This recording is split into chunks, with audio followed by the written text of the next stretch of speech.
Yes, turagarutse mu makuru mashya kabisa. Inkuru zikomeje kuba nyinshi cyane mu ikipe ya Rayon Sport hano mu Rwanda, dore ko ku munsi w'ejo yaraye itangaje umukinnyi wayo wa mbere isinyishije guturuka mu gihugu cy'u Burundi, akaba ariwe nta wundi musore Prince Michel. Gusa si uwo gusa tugiye kugarukaho, ahubwo andi makuru agezweho n'ay'uko Rayon Sport iri mu biganiro bya nyuma byo gusinyisha undi mukinnyi mushya, akaba ari we mukinnyi wa kabiri Rayon Sport iraba igiye gusinyisha. Rayon Sport mu biganiro bikomeye byo kwegukana Nicolas Mwere, ese azaba igisubizo cy'ikibazo cy'abo mu bwugarizi bwa Rayon Sport. Uyu mukinnyi Rayon Sport igiye gusinyisha akina mu mutima w'ubwugarizi, akaba ari umukinnyi w'umugande. Reka inkuru yose rero tuyibagezeho uko bimeze ku by'uno mukinnyi. Mu gihe Rayon Sport iri kwitegura umwaka w'imikino wa 2025-2026, ndakeka murabizi buratangira mu kwezi kwa munani, ukwezi kwa cyenda. Umwe mu bakinnyi iri kwifuzaho cyane ni Nicolas Mwere. Nicolas Mwere ni myugariro ukomoka muri Uganda, ari kuzamuka neza kabisa, afite urwego rudasanzwe muri shampiyona ya Uganda Premier League. Abakurikira shampiyona ya Uganda bashobora kuba bamubona baramuzi. Nicolas Mwere ni myugariro w'imyaka 24 ukinira Bull FC, ikipe muri Uganda. Akaba ari umwe mu bakinnyi batangiye kuvugwa cyane muri kano karere nyuma yo kugaragaza imbaraga, ubwenge mu bwugarizi no kuyobora neza urwego rw'inyuma mu kibuga, kuko murabizi ko muri Rayon Sport hari abakinnyi bari gusoza amasezerano, akaba ari niyo mpamvu Rayon Sport iri gushaka uno mukinnyi. Muri uyu mwaka ushize w'imikino rero, Mwere yakoze impinduka zikomeye muri Blue FC yo muri Uganda, ayifasha kuguma ku mwanya wa mbere mu mupira wa shampiyona yo muri Uganda, nyine muri shampiyona ya Uganda.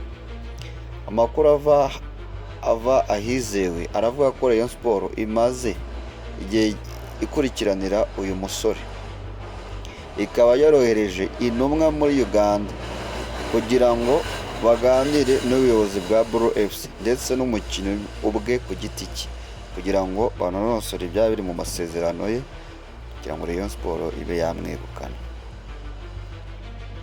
Biravugwa ko Rayon Sport yifuza kumuhereza amasezerano y'imyaka 2, aho azahabwa umushahara ushimishije ndetse n'amahirwe yo kugaragara mu mikino nyafurika ya CAF Confederation Cup. Rayon Sport igiye kwitegura, murabizi ko yabonye itike yo gukina imikino ya Confederation Cup, kuko n'ubundi Rayon ifite itike n'ubundi yo kuyijyana mu mikino nyine ya Confederation, ko murabizi muri shampiyona uko byagenze. Impamvu rero Rayon Sport yifuza uyu mukinnyi, impamvu ya mbere, gukemura ikibazo cy'ubwugarizi. Umwaka ushize Rayon Sport yagaragaje intege nke mu bwugarizi, aho yatsinzwe ibitego byinshi ku buryo butari bwitezwe. Abashaka myugariro ushoboye gukinana ubwitonzi no kuyobora bagenzi be mu kibuga. Kwanga urumva ko Rayon ishobora kuba yabikoze deal, kuko murabizi ko muri no sezo ishize Rayon Sport yagiye igira ibibazo bigiye bikomakomeye, igatsindwa ibitego bya hato na hato, nyine ukabona ntabwo iri gutanga umusaruro ukwiriye. Biteganyijwe ko no mukinnyi rero Mwere Nicolas ashobora kuzajya akinana na Youssou Diagne mu butumwa bwugarizi, kuko Omar Nyingi we Rayon rwose iri kumugurisha, uretse ko kandi yagiye no gusoza amasezerano. Uburyo bwa kabiri Rayon Sport rero yifuza uyu mukinnyi, ubunararibonye. Nubwo akiri muto, Nicolas Mwere amaze gukina imikino myinshi ikomeye, harimo n'iy'amakipe akomeye muri Uganda. wenda nka Vipers na KCCA, aho yitwaye neza cyane. Kumva ko n'umukinnyi ukomeye uko yagiye ahura na challenges zikomeye mu mikino muri shampiyona ya Uganda.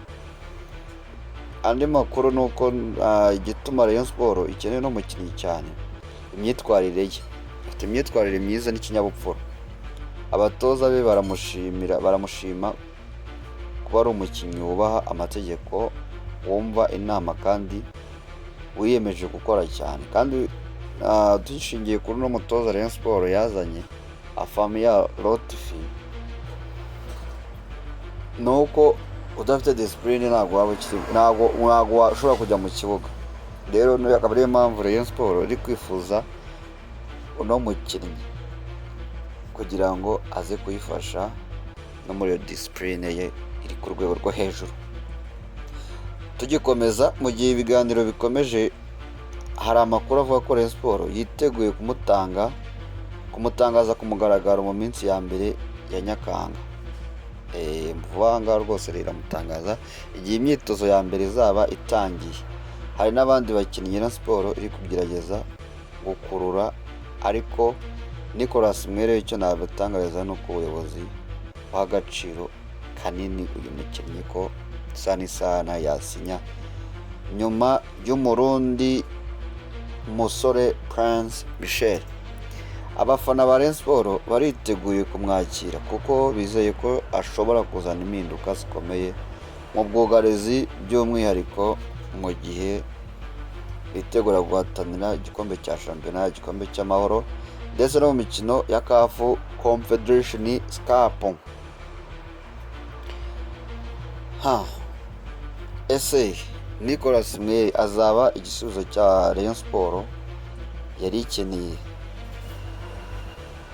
Turabitegura andi makuru yose kandi iki kiganiro tukomeza kibagezeho, ndetse n'abakinnyi bandi bashya bazaba bageze muri Gikundiro Murera kipe y'Imana. Ntucikwe n'andi makuru menshi ajyanye n'iri soko ryo kugura no kugurisha abakinnyi.